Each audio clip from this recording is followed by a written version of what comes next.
Hello, it's John Heaton, and today I'm going to review Neil Young's 1974 album, On the Beach. We've just celebrated its 46th anniversary. Came out July the 19th, 1974, and always said as being the second part of a trilogy, with the first one being Time Fades Away, the live album, and then this one, and then Tonight's the Night. But Tonight's the Night had been recorded first, actually, and was rejected by the record company, so Neil went straight back into the studio, produced this, and those three albums are pretty similar in mood, and they're pretty dark, it has to be said, and none of them did terribly well commercially, because we're talking about basically the three albums which followed Harvest, which was a huge #1 hit on both sides of the Atlantic, I believe, certainly in the UK and in the US, I think. The record company were a bit perturbed that Neil was becoming less commercial, but he'd become far less commercial or far less appealing in later stages of his career. For example, the 80s, when he went through a very strange period when he signed to David Geffen's label, and David Geffen actually complained and actually I think sued him for producing uncharacteristically weird albums or something of that nature. But so these albums in the 70s are nothing in comparison, and in fact, although they're not commercial in the truest sense of the word, they're still artistic triumphs in my opinion. And I think Neil Young's period, including Harvest, including after the Gold Rush, right up until Rust Never Sleeps, that 70s period. I know people say that I'm stuck in the 70s on my channel and in life in general. Might be true musically, but I think many artists peaked in the 70s, including Elton John, David Bowie, and Neil Young. So there, and Paul McCartney post-Beatles. So that's just my opinion, you don't have to agree with it. So it's standard length album, 39 minutes 40. This is the back cover. On the Beach. It's got a kind of part of a American car here. I know Neil Young was big into cars. There is a story behind that, but I can't remember what it is, and I didn't look it up before this review, but I only picked this vinyl copy up because it was quite hard to come by. It has since been released on new vinyl, I see. It's hard to come by for many, many years, and was not actually released on CD until 2003. So one of the very last albums by a major artist not to be released on CD. And I think by the time the year 2000 came out, there was a petition of 5,000 people signing a petition sending to the record company demanding its release, and it was released 3 years later. So we've got this is a German pressing on Reprise Records, and nice protective inner sleeve there. Some sleeve notes from Rusty Kushaw singing the praises of the album, and then no lyrics for once. Normally he includes lyrics, but well, quite often he does, but it's got the musician credits, which is always nice to have. So we've got various musicians playing on this album, such as the familiar names of Ben Keith, Billy Talbot, also Tim Drummond on bass duties, who'd later play with Dylan on Saved and Shot at Love, and has played with Neil off and on over the years. He's now passed away, unfortunately. Rick Danko and Levon Helm from the band are on Revolution Blues, along with David Crosby. Neil's playing a lot of lead guitar on here, and some banjo for the Turnstiles. What else? Rusty Kershaw is on slide guitar.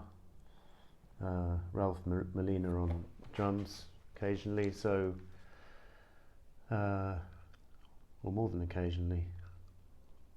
So that's interesting. Always nice to know who's playing on what, because the album Homegrown, which has just come out, I have actually just ordered the vinyl and it hasn't arrived yet, so hopefully that vinyl tells you a bit of information about who plays on the album, because that would be nice. So Rolling Stone, when it came out, described this as one of the most despairing albums of the decade.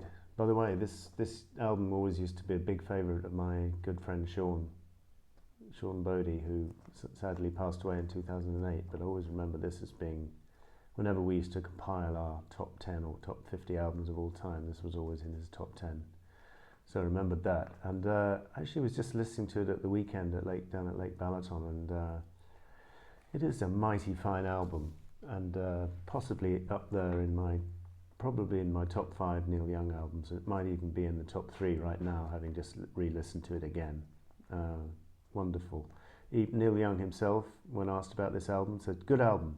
One side of it particularly, the side with Ambulance Blues, motion pictures and On the Beach.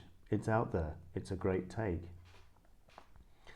Apparently Revolution Blues was inspired by Charles Manson, which is a bit unsettling, because Neil Young used to know Charles Manson in a few years previously. I'm not sure exactly when.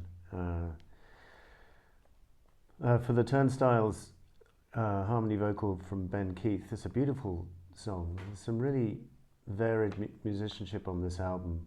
I'm just trying to remember who plays the lovely keyboard on the second track, See the Sky About to Rain. It's Neil himself. Wurlitzer piano and vocal. I think it's really atmospheric and a lovely track. Walk On By is a great opener, by the way.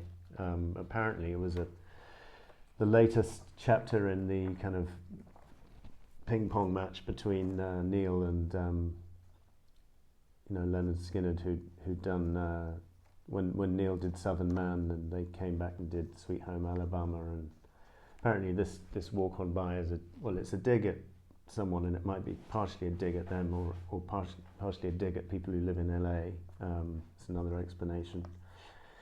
Vampire Blues is there's several songs with the name Blues on this album, and really nice words, and apparently this is a cynical attack on the oil industry, so that's didn't know that.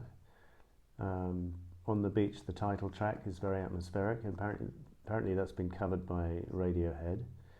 Motion Pictures is an absolutely gorgeous ballad, and it was about his girlfriend Carrie Snodgrass.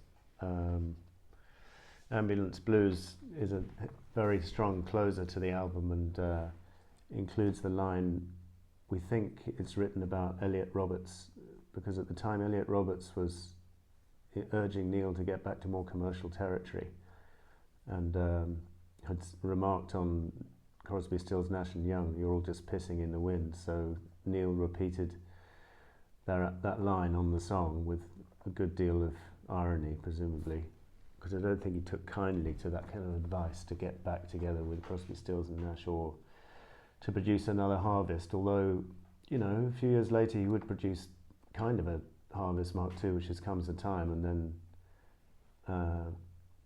later on he'd do Harvest Moon, which is also another kind of follow-up to Harvest. So he wasn't against it completely, but he wanted to do it on his own terms, not when the record company or his manager told him to. So, as I say, this album is quite dark, as is Tonight's the Night and Time Fades Away, but and it brings up the question, because I think Neil was having a few problems during this period,